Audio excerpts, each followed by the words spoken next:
আমি চাই সেটা, আমার একটা ছেলের দরকার। কারণ ছেলেই হয় তার। শাকিব খানের কথা বলবেন না, আমি তার প্রেমে পড়ে আছি বুঝছেন। আমি এত বেশি তাকে ভালোবাসি, সে যে একবার ইশারা দেয় আমি একদম দৌড় দেবো।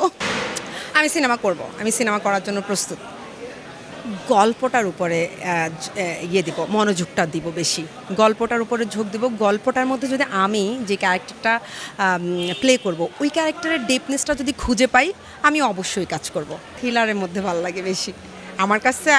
একসময় রোমান্টিক ভাল লাগতো, এটা সত্যি কথা, নারী কেন্দ্রিক ক্যারেক্টারগুলি ভাল লাগতো। এখন যে লাগে না তা না, কিন্তু সময়ের সাথে সাথে লপরি তো মানে পেশা তো একজন আইনজীবী, তো ওই কেস স্টাডি করতে করতে না থ্রিলারের প্রতি কেমন যেন আমার এক ধরনের ঝোঁক আসছে।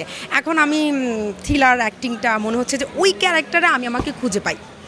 না না, যাব না এরকম কোনো থিঙ্কিং নেই, যাব।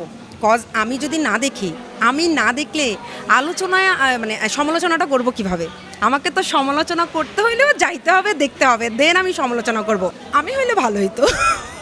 আমি হইলে ভালো হইতো, কিন্তু ভালো করবে ইনশাল্লাহ, ভালো করবে। অবশ্যই জয়া আপাকে ভালো লাগছে, জয়া আপাকে ভালো লাগছে। জয়া আপার ক্যারেক্টার ওয়াইজ, উনি ওনার এজ ওয়াইজ উনি যে নিজেকে যে একটা মাধবী মাদকতায় ধরে রাখতে পেরেছেন, এটা তো আমাদের জন্য একটা শিক্ষণীয় বিষয়। অ্যান্ড ওনার ক্যারেক্টারটা ওই জায়গায় একেবারেই ঠিকঠাক ছিল। আর সাবিলা নূর, ওর একটা মিষ্টি চঞ্চল একটা মানুষ, তো ওর জায়গায় ও যে ক্যারেক্টারটা প্লে করেছে এটা একদম ঠিকঠাক। আর আমি যদি অ্যাজ এ দর্শক হিসেবে বলি, তাহলে আমার তিনজনকেই তিনজনের জায়গায় পারফেক্ট লাগছে।